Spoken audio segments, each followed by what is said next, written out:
Bonsoir à vous tous et bienvenue à notre 15e session, je pense. Et euh, bienvenue à cette session. Si vous avez suivi la 14e session qui était, parce que nous sommes en train de parler vingtaine, 22, 23 minutes seulement. Si vous avez suivi, nous avions parlé sur le deuxième acte de Jésus quand il est entré dans le temple, qui est symbolique de ce qu'il est en train de faire aujourd'hui. C'est-à-dire, ce que Jésus est en train de faire aujourd'hui, c'est qu'il est en train de purifier cette dimension de l'expression externe ou extérieure de l'Église. Comme nous avons vu que le temple avait trois dimensions, il y avait la partie au fond là-bas, qui s'appelait le lieu très saint. Et puis la deuxième partie s'appelait le lieu saint. Et puis la partie extérieure, c'était les parvis. Et c'est là que Jésus a purifié cette partie et il a dit que ma maison, d'après la parole de Dieu, c'était ma maison sera appelée, ou la maison de mon Père sera appelée, une maison de prière pour les nations, pour toutes les nations. Mais vous n'avez fait de tout ça une caverne des voleurs. Et il y avait des transactions, des marchandises et tout autre chose. Et souvent, il y a des choses comme ça, des spirituels dans l'Église. Mais aujourd'hui, nous allons voir comment ces temples purifiés, désormais, si nous lisons par exemple le verset 14 du même chapitre, donc c'est le chapitre 21, le verset 14, il nous dit des aveugles et des boiteux vinrent à lui dans le temple, et il les guérit. Mais lorsque les principaux sacrificateurs et les maîtres de la loi virent le merveille qu'il faisait, et que les enfants criaient dans les temples, Hosanna au fils de David, ils s'indignèrent. Ils s'indignèrent. Alors, ce qui est important à voir dans ces versets, c'est que ces boiteux et ces aveugles étaient toujours quelque part là.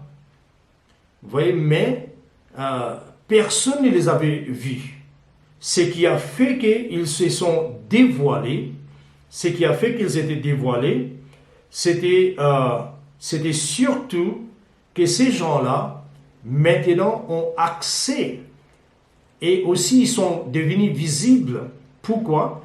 Parce que c'est un temple purifié. Vous voyez, si l'Église aujourd'hui reste l'ancienne, disons, façon de faire, l'expression, le grand problème c'est qu'il y aura les aveugles et les boiteux et nous ne les verrons pas. Maintenant, laissez-moi vous parler quelques moments sur la signification spirituelle des aveugles et des boiteux. Maintenant, premièrement, nous pouvons prendre ces versets littéral, parce que c'est historique, c'est littéral. C'était des boiteux et des aveugles qui sont venus vers Jésus, c'est clair. Mais, quoique cela est vrai, il y a aussi une définition spirituelle. Parce que si vous lisez par exemple Lévitique 21, le verset 18, c'est-à-dire c'était une expression de la façon que Dieu parlait ou de la façon qu'on parlait en Israël. Alors, dans ce verset, il nous dit, dans Lévitique 21, le verset 18, que les boiteux et les aveugles n'entreront pas dans mon parvis, dans mon temple. Ok? Et puis dans Deutéronome 15, verset 21, il répète encore la même chose. Mais si vous lisez ces versets, vous allez commencer à découvrir qu'en effet, Dieu ne parle pas ou qu'il ne méprise pas les boiteux et les aveugles. En effet, les boiteux et les aveugles nous parlent d'une catégorie de gens. Et aujourd'hui, comme nous savons très bien que les lois cérémonielles n'est pas applicable à nous. Ce qui est applicable à nous, c'est les lois morales. Les lois civiles aussi n'est pas applicable. Pourquoi? Parce que les lois civiles est gardées par le gouvernement aujourd'hui. Nous n'avons pas une théocratie là où nos rois sont des serviteurs de Dieu. Non, nous n'avons plus cela. Nous habitons dans un pays, il y a des gouvernements qui sont à la fois sur les païens, mais aussi sur les chrétiens, qui placent des lois et que nous sommes appelés à prier pour eux et observer les lois. C'est clair. Aussi longtemps que ces lois ne vont pas contre la loi de Dieu ou la parole morale de Dieu. Donc la seule loi aujourd'hui, quoique la loi autrefois avait la partie morale, qui était connectée à la nature de Dieu, et puis il y avait la loi cérémonielle qui était souvent quelque chose applicable dans les... par exemple, Dieu avait dit ne mangez pas les porcs. Comment est-ce qu'aujourd'hui le même repas au menu qui pouvait offenser Dieu n'offense plus Dieu? Non, ce n'était pas une loi morale. Ne mangez pas les porcs. C'est simplement parce que moi je crois, ça c'est ma pensée, mais je crois que les gens ne pouvaient pas préparer bien avec tous les microbes et autres choses qui pouvaient rester dans certains animaux, vous voyez, qui n'est pas aussi dans les autres. Alors il y avait les animaux impurs et les animaux qui sont purs. Et c'était une loi cérémonielle, mais aussi une prévention contre des maladies ou autre chose. Alors, nous laissons ça. Donc, ce que je suis en train de vous dire, les boiter les aveugles est mentionné au travers de l'Écriture. Par exemple, je vais vous lire quelque chose. Ça se trouve dans 2 Samuel, chapitre 5, les versets 6 à 8. 2 Samuel, chapitre 5, les versets 6 à 8. Il nous dit: le roi et ses hommes allèrent à Jérusalem contre les Jubisiens. Les habitants du pays, c'est-à-dire les Jubisiens, ils dirent à David: tu n'entreras pas ici, mais même les aveugles et les boités te révéreront. Et la Bible nous dit, pensons, c'est-à-dire ce qu'il disait, que même les boités, les aveugles parmi nous, ceux qui sont incapacités, ceux qui sont dysfonctionnels à certains niveaux, incapables, même ces gens-là, ils peuvent te repousser. Et David ne peut pas entrer ici. Voilà ce qu'ils ont dit. Et les aveugles et les boités n'entreront pas. Vous allez voir ça dans la maison de Dieu. David a dit ça aussi. Et la chose que nous devons voir ici, c'est quoi? Les aveugles et les boités, c'était une façon de dire que les plus faibles, les plus dysfonctionnels, les plus incapables peuvent être repoussés. Mais si nous appliquons cette compréhension dans les temples, qu'est-ce que nous voyons? Les aveugles et les boités, ce sont les gens, par exemple, les aveugles, ce sont les gens, premièrement, qui ne peuvent pas même voir les choses de Dieu. Il est né de nouveau, il a la vie, mais il n'a pas la vue des yeux. Il a la vie, les biologiques, mais il n'a pas la vie de Dieu. Donc, c'était des gens naturels, des gens qui n'arrivent jamais à connaître Dieu d'une façon spirituelle. Et puis, les boités, ce sont les gens qui voient les desseins, les plans de Dieu, mais n'arrivent pas à marcher dedans parce qu'ils sont boités. Alors, voilà la signification. Une partie, les aveugles, ils ne voient même pas ce que Dieu fait. C'est pourquoi Jésus parlait souvent des aveugles dans la Bible. Il a appelé les pharisiens 6 fois. Il a dit, vous, guides aveugles. Et ça, c'est vraiment très important. Et même il a dit, je suis venu pour que ceux qui sont aveugles puissent voir. Et que ceux qui voient deviennent des aveugles. Donc, il y a des aveugles spirituels. Et puis, qu'est-ce qu'il a dit aussi? Les boités, comme dans Jacques, il nous dit que ceux qui boitent ne boitent plus. Il parle spirituellement. Ceux qui sont incapables de marcher dans les choses de Dieu. Quoi qu'ils peuvent voir, ça c'est Dieu, mais n'arrivent pas à marcher dedans. Ce sont des gens dysfonctionnels. Ce sont des gens qui gardent des impuretés, des pratiques, quoi qu'ils sont des croyants.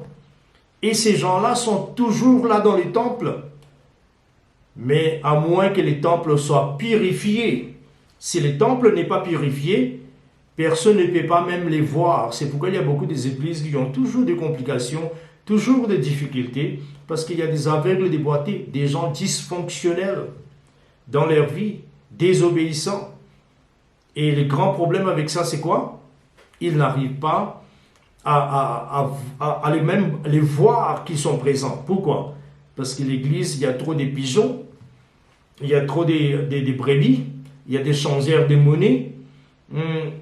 Voilà. Et ils n'arrivent pas à même voir, mais il faut purifier d'abord les parvis pour qu'on puisse voir les aveugles et les boités. Donc une dimension, une partie des peuples de Dieu qui ont toutes ces complications, des faiblesses, des difficultés, n'arrivent pas à trouver une solution simplement parce que les temples n'est pas purifié. Mais dès que le temple est purifié, c'est fini. Vous voyez, quand nous lisons, par exemple, nous venons de lire 2 Samuel 5, le verset 6 à 8, la Bible dit aussi dans plusieurs autres versets, l'Église aujourd'hui que nous voyons n'a pas la capacité de faire face au handicap humain ou aux défauts de caractère. Vous voyez, ça c'est la première chose que nous voyons. Deuxièmement, c'est pourquoi l'Église est telle qu'elle est. Deuxièmement, une confrontation et gestion des problèmes. Il y a des leaderships qui n'arrivent pas à confronter certains problèmes et gérer les problèmes et amener les problèmes à la fin. Troisièmement, les dangers de notre système. Là où il y a des brebis et des pigeons, changeurs des monnaies, mais les aveugles, ils sont là, mais on ne les voit pas parce que notre attention est toujours mise sur d'autres choses. Et qu'est-ce qui se passe dans ces cas-là? Si nous regardons un exemple de la vie de David, il y avait un homme, il s'appelait Joab. Joab était un grand handicap pour David. Toujours, au moment les plus difficiles, par exemple le cas d'Absalom, au moment les plus difficiles, il a toujours accablé David. Il y a des leaderships qui passent des temps difficiles avec certaines personnes parce qu'ils n'ont pas la capacité de traiter les aveugles et les boités dans l'église. Ok, alors je laisse cette partie et je vais entrer maintenant dans la restauration des louanges. Donc, quatrième chose que Jésus a fait, la restauration des louanges. Ok, louange parfaite de la bouche des enfants. Ok, alors si nous lisons cette partie, la Bible nous dit, dans le verset 16, donc ça c'est Matthieu 21, le verset 16, il nous dit, c'est là que quand Jésus a guéri les aveugles et les boités, il y a un groupe des enfants qui commençaient à chanter et adorer. Et voilà ce qu'ils chantaient. Hosanna au fils de David. Et par le fils de David, c'est une autre allusion à ce que nous appelons le Messie, Jésus. Et pendant qu'il faisait cela, dans le verset 16, il nous dit, donc chapitre 21, le verset 16, les pharisiens ont dit à Jésus, entendez-vous ce que disent ces enfants? Lui ont demandé, entendez-vous ce que disent ces enfants? Lui ont demandé. Oui, répondit Jésus. Et puis Jésus pose une question. N'as-tu jamais lu de la bouche des enfants et des nourrissons, tu as ordonné la louange? Par la bouche des enfants, c'est des gens qui ne sont pas développés, qui ne sont pas arrivés à une hauteur de grande maturité, de grands muscles, de grandes capacités, des faibles, des enfants. Verset 17, il nous dit, et il les quitta et sortit de la ville pour Béthanie, où il passa la nuit. Qu'est-ce que nous voyons ici? Laissez-moi vous expliquer ceci. Quand Jésus venait vers les temples, je parlais de ça, mais je vais refaire cette pensée. Quand Jésus venait sur l'ânon ou sur l'ânesse, quand il venait au temple, qu'est-ce qui s'est passé? Avec les petits de l'âne, il y avait une foule qui marchait avec Jésus. Et cette foule chantait avec des rameaux, j'avais parlé de ça. Et qui chantait une chanson vraiment très exacte, c'était une prophétie de Zacharie de la parole de Dieu, dans les prophètes de Zacharie. Et c'était une parole qui disait Hosanna au fils de David. Et je pense que dans Zacharie, il dit voici ton roi vient, Sion. Ton roi vient. Et certainement, c'est la divinité de Christ qui est proclamée là. Ton roi vient. Alors nous voyons que Zacharie est en train de parler de ça.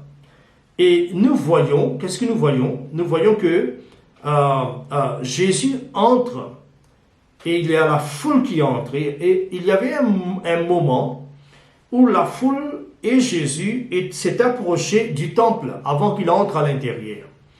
Et il y avait une grande foule, comme j'avais parlé, il y avait toujours une grande foule au temple et qui était émue avec cette foule qui adorait avec des rameaux, c'est extraordinaire. Et ils ont dit, mais qui est celui-ci? Comment est-ce que vous êtes en train d'adorer comme ça? Qu'est-ce qui se passe? Et la foule a répondu. Ils ont dit, c'est Jésus, les prophètes de Nazareth. Et comme leur souhait était une sorte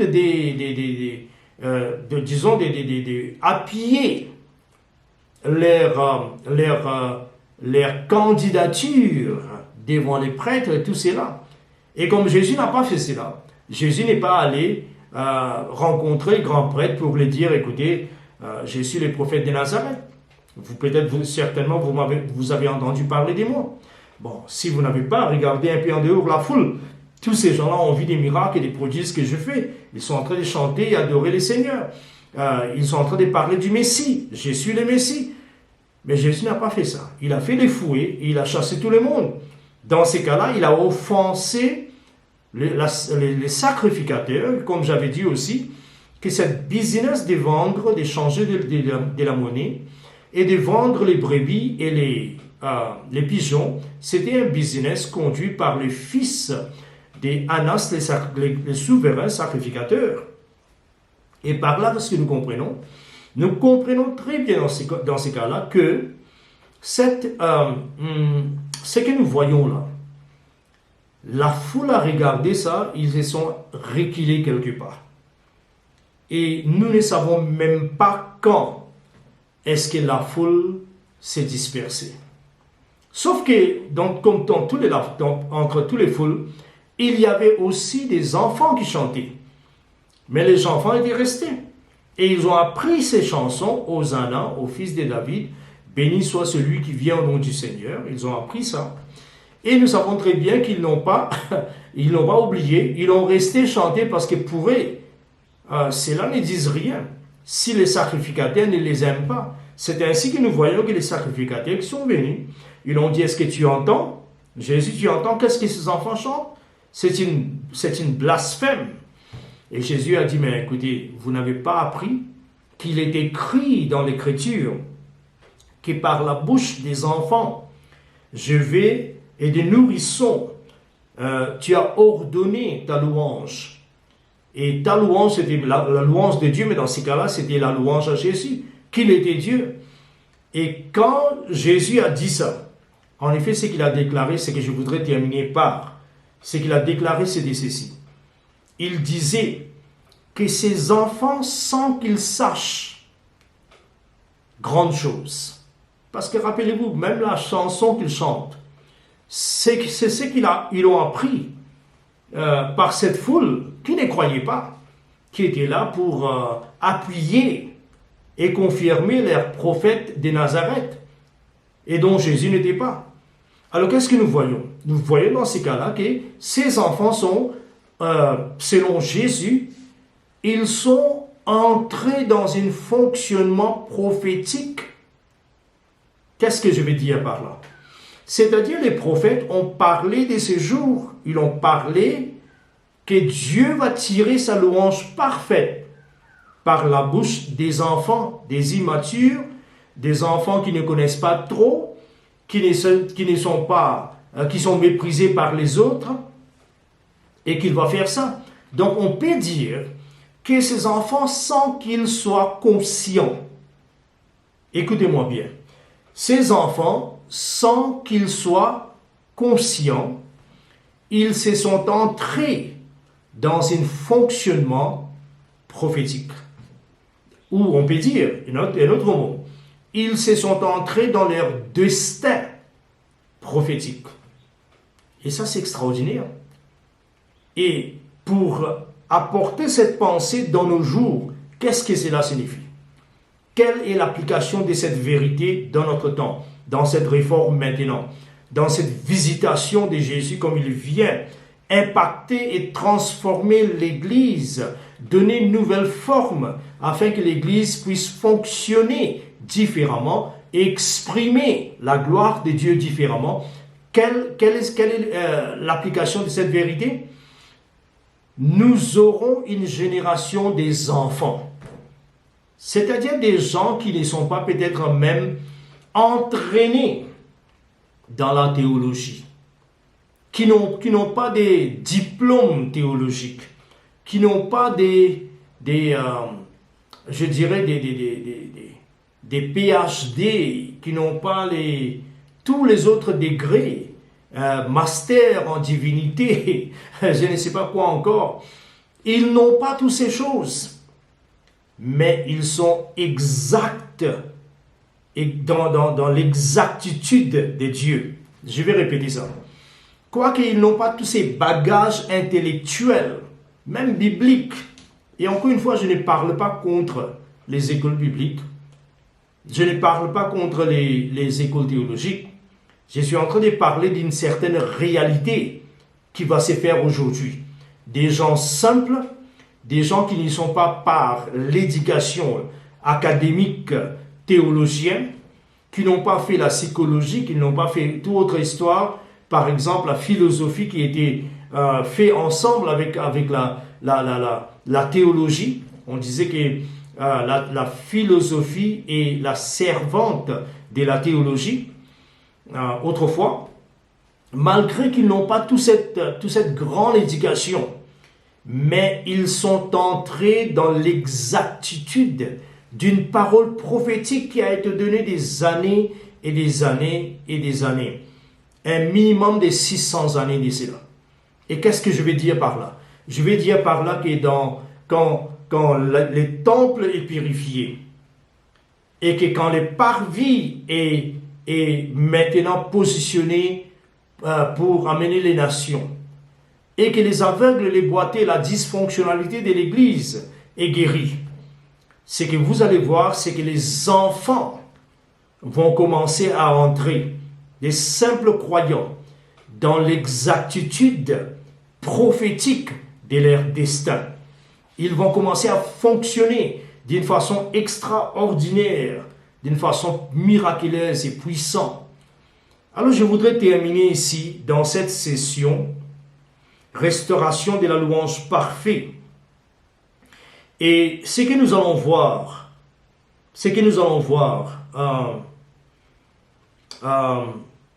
tout à l'heure, quand nous reviendrons, nous allons toucher encore un petit peu sur la louange parfaite. Ok, encore un petit peu sur la louange parfaite. Et puis nous allons entrer dans la 5e acte de Jésus, dans ce temple, dans sa visitation divine. Et ce qu'il va faire aujourd'hui aussi. Alors voilà, j'ai terminé cette 15e session et que Dieu vous bénisse. Et on vous verra dans la prochaine session. Que le Seigneur soit avec vous.